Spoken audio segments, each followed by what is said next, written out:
Yo, what's going on, guys? Alpha G here, back with another story time. And today, I'm going to tell you about the time where I almost got molested around time my birthday party. Now, originally for my birthday, what we were going to do is like me and a bunch of my friends, we were going to go chill at a cabin. But that didn't really end up panning out. So, what happened instead is we went to a resort. And you might be thinking, like, what would someone of my age demographic, young man, want to do with a bunch of other guys? Your answer was jet skiing and spike ball. You were right. So that's what we did.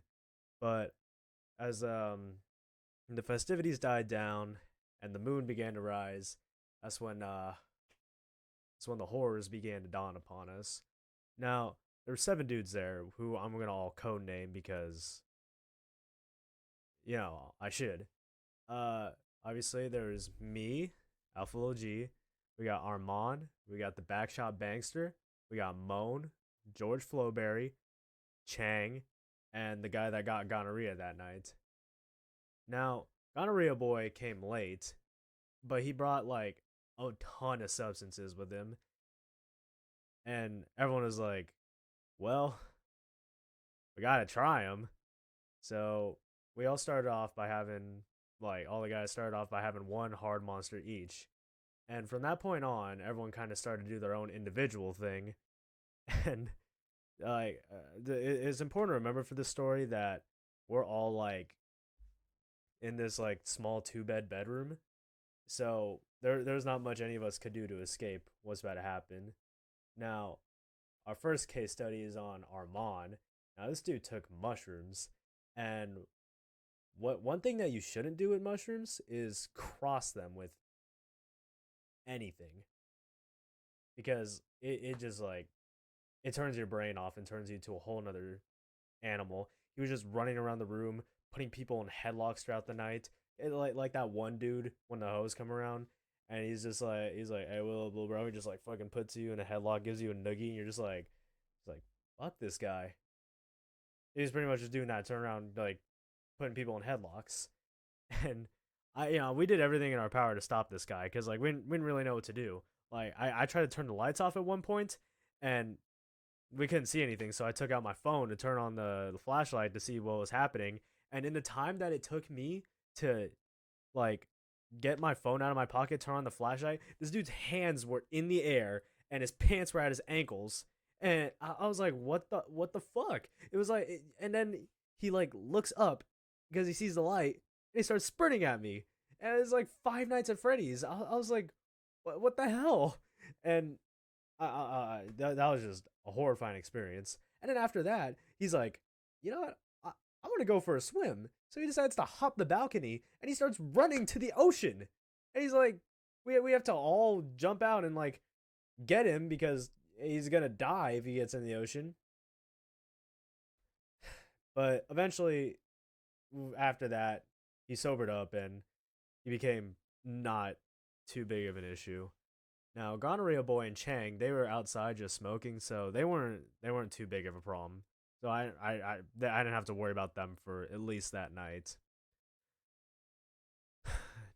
And now we got Moan, or my fault. I don't want to talk about that just yet. We got George Flowberry, and he was having a normal night for a while, but then he started talking about his ex girlfriend when he was drunk, and that's kind of when it all started going downhill, as is the case for most people on this earth. But he was like sobbing, and it wasn't looking great for him.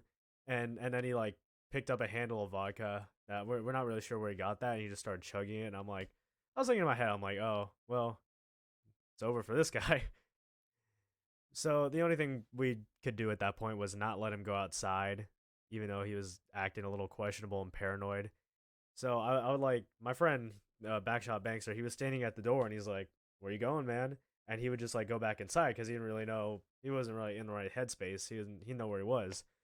But Backshot Bankster was in the middle of doing something else, so I took door duty so he wouldn't get out. And I'm like, "Yo, get back inside." And he starts like gagging over my shoulder. I'm like, Actually, you know what, bro? You can come on in." And I let him like go over the balcony. He just starts vomiting, and I'm looking at it. I'm like, "Yo." I think that is bright red. So I thought he was like vomiting blood. I was like, whoa, man, this dude's dying. But I forgot that he was having spicy Cheetos that night. So I was like freaked out for a little bit, but it really wasn't that bad. But now we got Moan. He was a very interesting specimen, and all yeah, but all it took was one hard monster, and he just started like getting very fruity. I don't know. He's a pretty big dude too, so it's not like it would have gone through him that fast. So I was thinking like either he was just like pretending or like I don't even want to know. But I thought he was straight, so I didn't think anything was awry. He was always but then then again I guess you never know with these people. And he was always asking to have a sober meeting. He's like, "Come on, boys, let's have a sober meeting." When like this guy was anything but. He's like, "Let's have a sober meeting," and then he would like crawl on top of another dude, and they were. It was really funny. There was George Flowberry. He was just kind of like laying in bed, and then Moan got on top of him, and he pulled his phone out and started recording. He's like, "Yo, let's see that Johnson. Let's see that Johnson." He got on top of him. We didn't really know what to do because like, well, what can you do? Like, hop in with them? I was just like, uh, I I might be a bad friend for this, but I was like, guys, let's all get outside, turn off the lights, and let's see if they fuck. So we're just like staring through the window as they're like cuddling each other on the bed, and it didn't end up happening, which kind of sucked. But on it, I guess it was better that there was no no gay sex going on that night. That would have been mildly uncomfortable for me. But me and Backshot Bankster, we were just unsure of what to do because this is a very strange situation. We didn't really know what was going on, so we were just kind of handling it as best we could. But the moment we were just kind of like making plans of like how to proceed and how to take care of these fools. And I was like, well, I guess we can just stick it out here. And we were talking about going home with Armand because he was all sobered up, and we were just like, yo, what if we just left these guys here? And so, what sealed the deal for me was George Flowberry. He walks up to me, and this motherfucker he kisses me like right here, and it was fucking like it was just like mwah. I was like, I'm going the fuck home, man. Cause like I don't know if he was like aiming for my cheek or maybe aiming for my lips, but I was not having that shit. I'm like hell nah, get me the fuck out of here. And so like this Diddy party ass motherfucker. So I start just like, let's go, let's leave. And Chang comes back in, and we kind of like sneak out, turn the lights off, and let them go to sleep. And Chang kind of like he watches us leave the room like it's if you ever seen the end of Saw 1 where like the where John Kramer he like closes the door on the guy and like leaves him in the dark bathroom forever. That's kind of what we did to Chang, but like there's no saving that, man. And so we all just slept over at Backshot Bankster's house because we didn't really know what to do. And I thought that the worst was over at that point. But that morning, I look at my phone and I'm looking through the group chat we have, and I see that gonorrhea boy is in the hospital, and I'm like, what? And it turns out he was like, oh, my balls and dick are hurting. I'm gonna walk 3 miles to the hospital, and that's what he did. And at that hospital, he finds out he has gonorrhea and chlamydia. It was like, what? We almost had fucking homosexual relations, and you're just gonna spring that on us now? Like, dude, that could have been bad for us.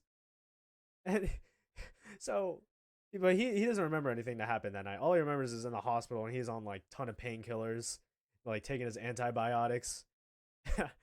um, we all start convincing him that he got molested that night. He was like, "Yeah, bro, Moan, he freaking like put his dick in your mouth while you were out," and he was like, hell no, man, what the fuck you mean that happened to me?" And we had to like we had to like cut the bit because like he was actually tweaking, and I felt so bad because like there was nothing morally good about what we were doing. We are just like, "Yeah, bro, you got sexually assaulted." Yeah, yeah, I guess it wasn't that funny, but overall, I cannot say that it was a wasted trip. So I guess at the end of the day, moral of the story: don't do any substances and never go to any kind of Diddy party because I promise you that shit's not worth it.